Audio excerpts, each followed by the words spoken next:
Assalamu alaikum. Apalarımız ötkörüp жатқан мөрүт жана мүшкүл күшат дейби. Ошолор жөнүндө кеңири айтып өтөсүзбү? Мүшкүл күшат жок. Ошол апаларга айткыла, мүшкүл күшат кылбасын. Ал бир жомок сөз. Ушундай чогулгусу келсе чогулсун, Курандан сабак кылышсын, пайгамбар тарыхынан сабак кылышсын, арамадал үйрөнүшсүн, мына ушул маселе жакшы. Андан өздөрү түшүнгөн сүйлөп эле мәулүт окуп атабыз, мүшкүл күшат окуп атабыз деп кыйнала беришпесин.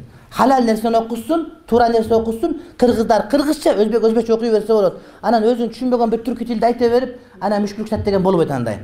Анан мәулүт бул жакшы нерсе.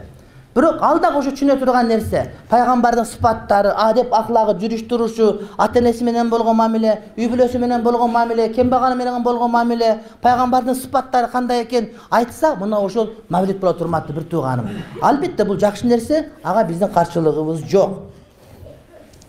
Өлгөн 7-3 күнгө чейин тамак жеш сооппу? Жок, сооп эмес. Күнөө. Арам, макру арамга чейин барат. Эгерде ошол маркумдун артында балагатка жетелек балдары калса, жеген ачык эле арам болот. Анан маркумга балагатка жеткен балдар болсо дагы жеген макру, анткени мурас бөлүнө элек. Бөлүнбөгөн мурасты жеп атасың сен. Бул дагы жакшы эмес, урматтуу бир тууганым. Пайгамбар алейхиссалам тыюу салган мындан. 3-лүк, 7-лик, 40-дык, жылдык дегендер дагы жок бизде. Ихсан деген бар. Бир качан колуң бошогондо колуңан келишинче элиге деле берип, же болбосо жетин жесирге берип, же бир жол салып койсоң, ошол ихсан болот да. Урматтуу бир тууганым. Мисал үчүн, анан аш деген кылса болот. Анткени бул деген бир күнгө белгиленбейт. 3 жылда, 4 жылда, 5 жылда колдон келсең кылсаң болот, бирок милдеттүү эмес. Анан 3-лүктө мал сойгон таптагы туура эмес, ошол жеген дуасы кабыл болбойт.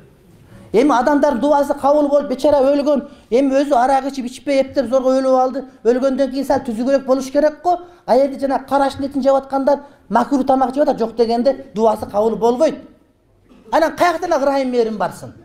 О, дуа кылып Кудайым бешке чык деп атасың, сенин дуаң кабыл, анткени оозуңду булгап алгансың жана караштын оокаты менен. Таптакыр болбогон маселе. Өлгөндөргө давра окуш керекпи? Ушул давра дагы ноокаттан көп маселе келет да. Ушул давра болгон себептен байбатчалар айтат экен, мына даврага намазыман кутултуп койдум деп, бир машина будайын төгүп коюп, намаз окубай жүргөн ноокаттан чыгып атат да.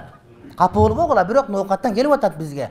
Ушул давра деген намаз сатып алсак болот экен деп, Кудай менен коррупция кылгысы келгендер чыгып калыптыр да. Эгер ошондой боло турган болсо, давранын кереги жок бир тийин дагы. Өзү давра качан болот? Давра 99га чыгып, деп калтыңдап, төрүнөн көрү жакын калган чал акыркы күнүндө 5-6 күн намазын окуй албай калса, же ошол кемпир орозосы кармай албай калса, ар бир күндүк орозосу үчүн, ар бир мал намаз үчүн орозо битир өлчөмүнчө буудайды пидия кылып чыгарылат да. Анан ошолор пидия кылып чыгарганда ошол буудайды берет. Эми илгерки убакта кыйын болгондо, мисалы үчүн 6 кило буудай карыз болуп калса, бечаранын колунда 300 грамм гана буудайы бар экен. Анан келет дагы аксакалдар, эми ушу апамдын пидиясын берейин дедим, 300 грамм буудай бар экен, мына бердим, башка жок десе, алган адам дагы, бечара эмне болуп калды, кой деп туруп, анан эмне кылды? Ушуну камбагалга берсе, камбагал, мен дагы силерге кайра хадия кылдым. Өзүң акыркы буудайга ушу болсо деп, анан кайра кайтарат. Анан жок, кайра бердим деп кайра берет. Ошентип жанагы буудай тегеренгенди давра деген, тегерен деген сөз. Давра тегерен деген сөз. Азыр андай давра болбойт. Бир челек буудайды коюп алып, нара ал, бер ал, нара ал, бер ал деген. Азыр камбагалчылык эмес. Азыр берсең эсептептүү буудайдын бардыгын апарып түшүрүп бер мадрасага. Азыр андай давра өтпөйт. Азыр буудай толтура. Эсептеп чык канча калган болсо. 1 айлык орозосу калдыбы? Канча кило буудай болот? Намазы канча кило буудай болот? 3 тонна буудай апарып түшүрүп бер мадрасага. Бүттөн аке маселе пидия. Түшүндүңөрбү? Анан 30га чыккан жигит кетип атып өлүп калса эле ага давра болбойт. Бул акыркы убагында каарылык себептен окуй албай калган шейх Фани дейт. Намаз орозосу болсо, ошон үчүн бериле турган. Анан дүңкүлдө Арасияда жүрүп келип, үй салып анан ушинтип жүргөн анан бирөө арак ич тоголон өлүп кала турган болсо, ого давра буйрубайт, дагы жок, болбойт. Болбойт. А берки өлө турган чалдарыңардыкы деле апарып бергиле. Эки молдого давра деп айлантпагыла, антип содалап өзүңөр алдабагыла. Жөн эле жанагыда пияла, чай жок пияла ичип атам деп ушинтип жүрө берген болбойт. Илгери бирөө элдерге мактангысы келет экен. Күнүгө койдун куйругу бар экен, бекитип алган, эртең менен турат экен дагы аталага курсагын тойгузуп кара жармага, айран жок кара жармага. Анан муруту майлап, аш жедим деп көчөгө чыга берет экен. Анан бир күнү мышык келип майын жеп койгон экен, муруту майлай албай калыптыр. Ошондой болот да кээ бир адамдарчы. Ошон үчүн давра деген качан шейхи фаниге болот.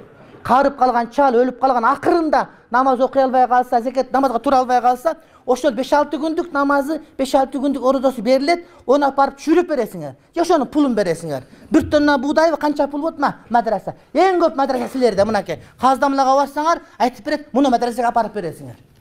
Анан эки чал молдо туруп ал давра кылдык, бир челек буудай мындай. Бул өзүңөрдү алдаган сөз да, андай болбош керек. Бул шеремендечилик, уят нерсе. Даврасы жок намаз болбойт деп. Давра ушунта апарып берсеңер болот, урматтуу бир тууганым. Анан бир челек менен алдабагыла, ал өтпөйт ал. Бул суу агып атса, Апшыратага барып тараталап таям кылсаң өтпөйт да жерде.